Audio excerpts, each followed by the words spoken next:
안녕하십니까, 이철 목자입니다.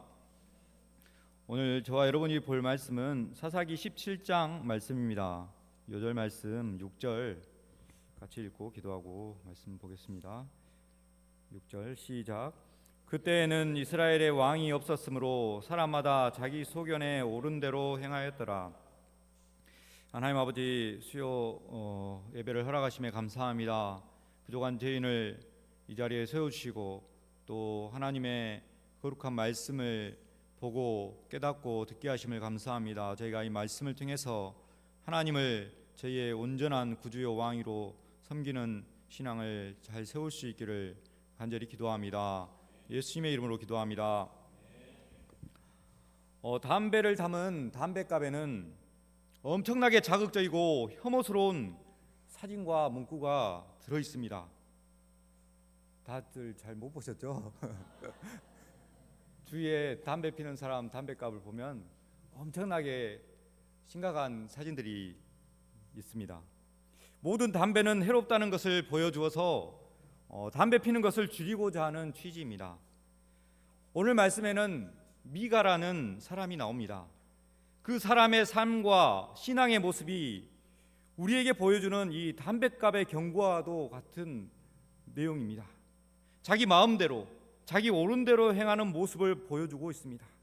특히 오늘 말씀은 신앙적으로 변질되고 세속화되어 있는 사사기 시대의 모습을 단적으로 보여주고 있습니다. 참으로 자기 마음대로 살아가는 세상의 모습일 뿐입니다. 오늘 말씀을 통해서 현재 나의 신앙은 어떠한지 잘 살펴보고 또 생각하고 하나님을 왜 우리의 왕으로 모시고 살아야 하는지 잘 배울 수 있기를 기도합니다. 1절을 보십시오. 에브라임 산지에 미가라 하는 사람이 이름하는 사람이 있더니, 에브라임 산지에 미가라는 사람이 있었습니다. 미가는 에브라임 지파였습니다. 미가라는 이름의 뜻은 여호와와 같은 사람이 누가 있으랴라는 뜻입니다. 그의 부모님은 미가가 여호와 한 분만을 섬기기를 희망하고 이름을 그렇게 지었습니다. 아들이 여호와만 섬기고 복받기를 원했습니다. 2절을 보십시오. 그의 어머니에게 이르되, 어머니께서 은 1,100을 잃어버리셨으므로 저주하시고 내 귀에도 말씀하셨더니 보소서 은이 내게 있나이다. 내가 그것을 가졌나이다 하니 그의 어머니가 이르되, 내 아들이 여호와께 복받기를 원하노라 하니라. 미가의 집은 아주 큰 부자였던 것 같습니다. 미가는 어머니 몰래 그 집에서 은 1,100을 훔쳐냈습니다. 미가는 도덕적으로 아주 타락한 것입니다. 왜냐하면 10절에 보면 레위인의 1년 연봉이 은 10이었다고 나옵니다. 1년 연봉이 3천만 원으로 잡으면 은 1,100은 대략 33억이 됩니다. 이런 어마어마한 돈은 5만 원권 다발로 차로 실어 날라야 훔칠 수 있습니다. 훔쳐가려면 어마어마한 결심을 해야 됩니다. 미가는 이 어마어마한 도둑질을 한 것입니다. 이렇게 큰 돈 33억을 잃어버린 그의 어머니는 아주 기절하고 미치고 난리가 났습니다. 어머니는 자기의 아들이 훔쳐간 것을 알았는지 몰랐는지는 모르지만 도둑질한 자를 미가의 앞에서 엄청나게 저주하였습니다. 도둑질한 자는 망할지어다. 아주 똥통에 빠져 똥물만 빨아먹다 뒤져버려라. 어머니의 아주 살벌하고도 오장육부를 도려내는 듯한 저주의 말을 미가는 들었습니다. 미가는 이 저주의 말을 도저히 감당할 수가 없어서 자신이 도둑질한 것을 자백하고 은 1,100을 다시 가져왔습니다. 그런데 어머니는 도둑놈이 바로 자신의 아들인 미가라는 것을 알자 책망하기는커녕 갑자기 아들이 하나님께 복받기를 축복하고 있습니다. 이 어머니는 아들이 도둑질한 것을 알았다면 그를 책망해야 했습니다. 십계명 말씀에 기초하여 책망해야 했습니다. 죄를 회개시키는 것이 복을 받는 길입니다. 죄를 회개시키지 않으면 망하는 길입니다. 미가의 어머니는 자식의 이름만 여호와만을 섬기도록 지었을 뿐 하나님 앞에서 살도록 가르치지는 않았습니다. 이름만 신앙적으로 짓는다고 사람의 신앙이 제대로 되는 것은 아닙니다. 4절 5절을 보십시오. 미가가 그 은을 그의 어머니에게 도로 주었으므로 어머니가 그 은 200을 가져다가 은장색에게 주어 한 신상을 새기고 한 신상을 부어 만들었더니 그 신상이 미가의 집에 있더라. 그 사람 미가에게 신당이 있으므로 그가 에봇과 드라빔을 만들고 한 아들을 세워 그의 제사장으로 삼았더라. 어머니는 미가가 돈을 도로 주자 그 돈 중에 은 6억 정도를 은 세공업자에게 줘서 신상을 만들게 하였습니다. 미가는 그 신상을 자신의 집 신당에 두었습니다. 그는 신상을 하나님이라고 하였습니다. 그는 실로에 있는 여호와의 장막으로 가지 않고 편의에 따라서 자기 집에서 하나님을 섬긴 것입니다. 또 자신의 한 아들에게 제사장 오신 에봇과 드라빔을 주어 제사장으로 삼아버렸습니다. 여기서 드라빔은 가정신으로 섬기는 작은 우상들입니다. 그는 하나님을 위해서 많은 물질을 들여 교회를 짓고 섬기기만 하면 많은 복을 받을 줄로 생각하였습니다. 하나님을 위해서 열심히 드리기만 하면 복을 받을 줄로 생각하였습니다. 그러나 그는 하나님의 뜻을 알지 못했습니다. 그는 십계명의 말씀도 레위기의 말씀도 알지 못한 것입니다. 그는 하나님을 섬기는데 자기 생각대로 자기 좋을 대로 마구 섞어서 짬뽕으로 섬겼습니다. 하나님을 섬긴다면서 우상을 만들어 놓고 하나님을 섬긴다 한 것입니다. 진정한 복을 받으려면 우리가 진리의 말씀에 기초하여 죄를 회개해야 합니다. 성경 말씀을 따라서 하나님을 제대로 섬겨야 합니다. 그러면 이들이 왜 이렇게 된 것일까요? 다 같이 6절을 읽어보겠습니다. 시작.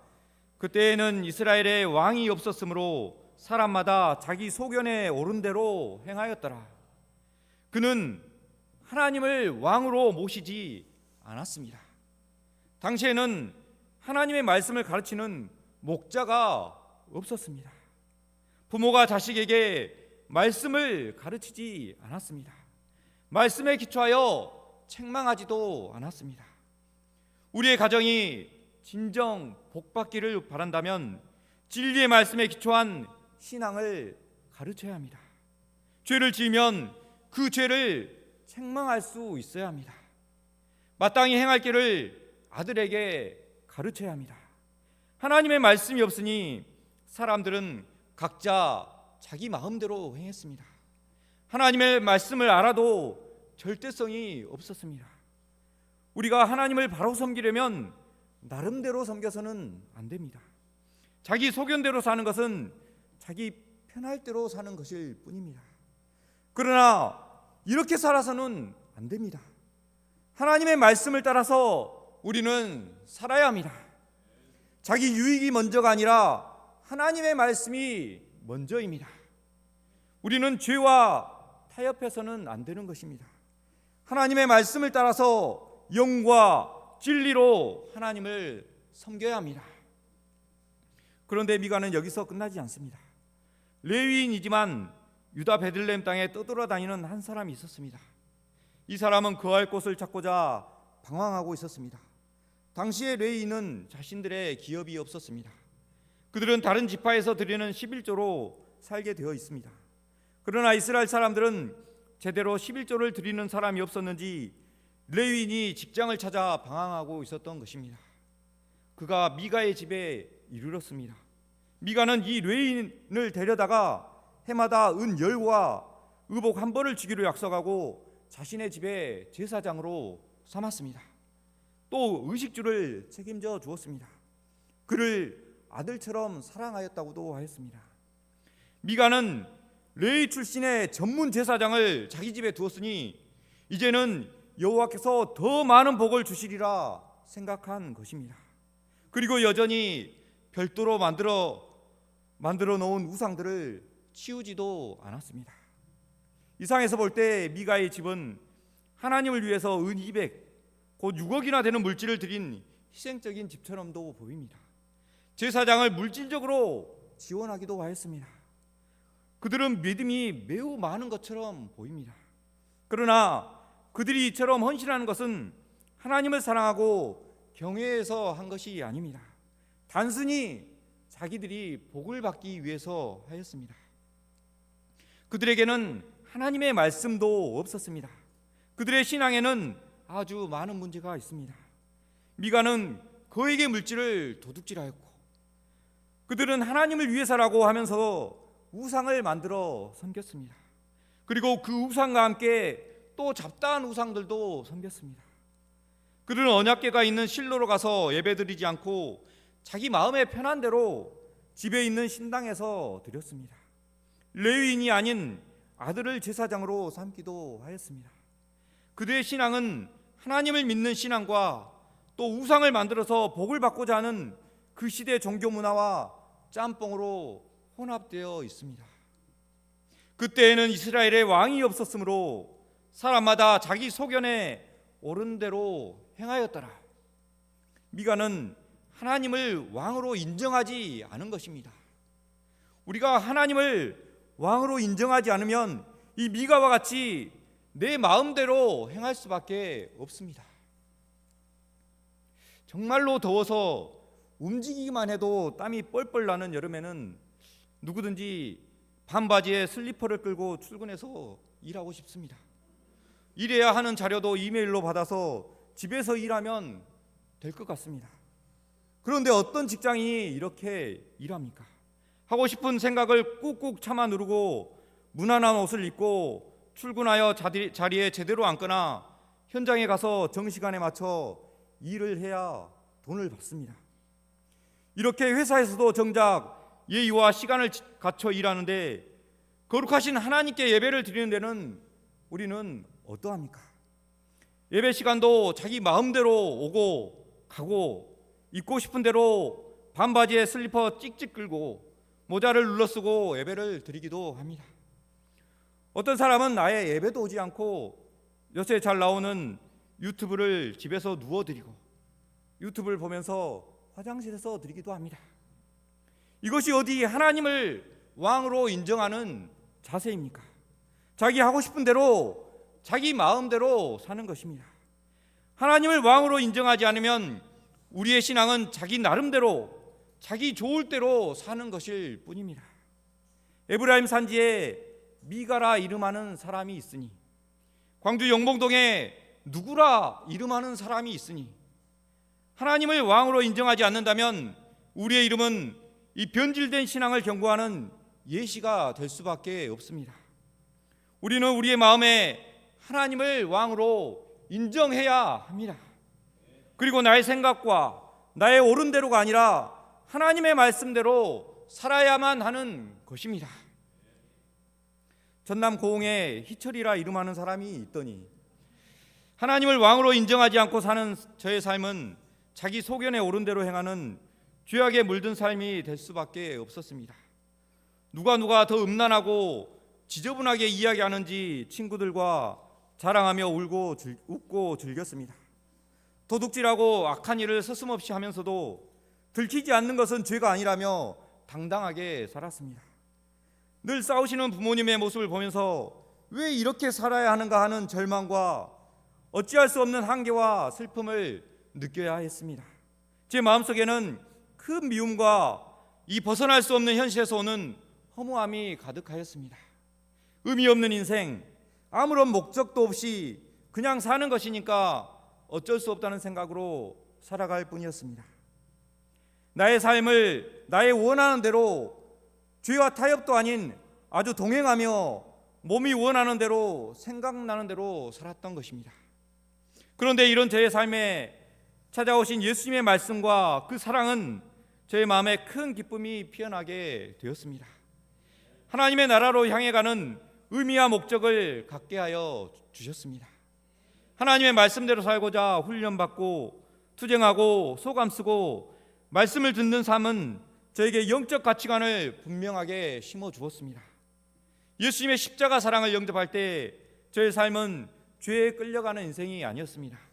죄에 거슬러 대항하는 하나님을 왕으로 모시고 사는 하나님의 사람으로 살아가는데 힘과 믿음을 주셨습니다. 고등학교 3학년 시절 저는 아침 보충 수업에 매일 지각을 하였습니다. 집이 멀기도 하였지만 버스를 한번 놓치면 바로 지각이었습니다. 조금 늦으나 어중간히 늦으나 어차피 선생님께 맞는 것은 마찬가지였습니다. 그렇다면 아싸리 1시간 늦게 가서 오히려 덜 맞고 어쩔 때는 모르게 넘어갈 때도 있었습니다. 아등바등 빨리 갈 필요가 별로 없었습니다. 이런 제가 지금은 수십 년째 예배를 드리고 늦게도 안 드리고 예배 사회만 10여 년이 넘게 보는 자로 변화가 되었던 것입니다. 천둥 벌거숭이와 같이 죄악 속에 사는 자를 하나님의 귀한 자녀로 통제받는 거룩한 삶을 살게 하신 하나님께 감사를 드립니다. 말씀을 준비하면서 주일 말씀과 같이 하나님의 성전이 된 우리가 하나님을 왕으로 인정하며 제대로 된 신앙의 삶을 살고 있는지 돌아보는 시간이 되었습니다. 조금씩 나의 원하는 소견대로 나의 생각이 옳은 대로 신앙생활하고 있는 자신을 발견하게 됩니다. 하나님께 예배를 드릴 때나 찬송을 부를 때 과연 내가 마음을 다하여 예배를 드리는지 아니면 형식적으로 모양만 갖추고 시간만 때우고 있지 않는가 돌아보게 되었습니다. 학생 때 드보라 사모님이 저에게 말씀하셨습니다. 찬송가를 부를 때는 가사를 잘 묵상하면서 찬송을 해야 한다고 하신 말씀이 생각났습니다. 지금은 말씀을 들으면서도 핸드폰을 확인하고 살펴보는 자신을 보게 됩니다. 하나님 앞에 온전히 전심을 다하지 못하고 나의 유익과 관심을 따라 행하고 있습니다. 저는 초등학교 2학년인 하람이가 자신의 소견에 옳은 대로 사는 것을 보았습니다.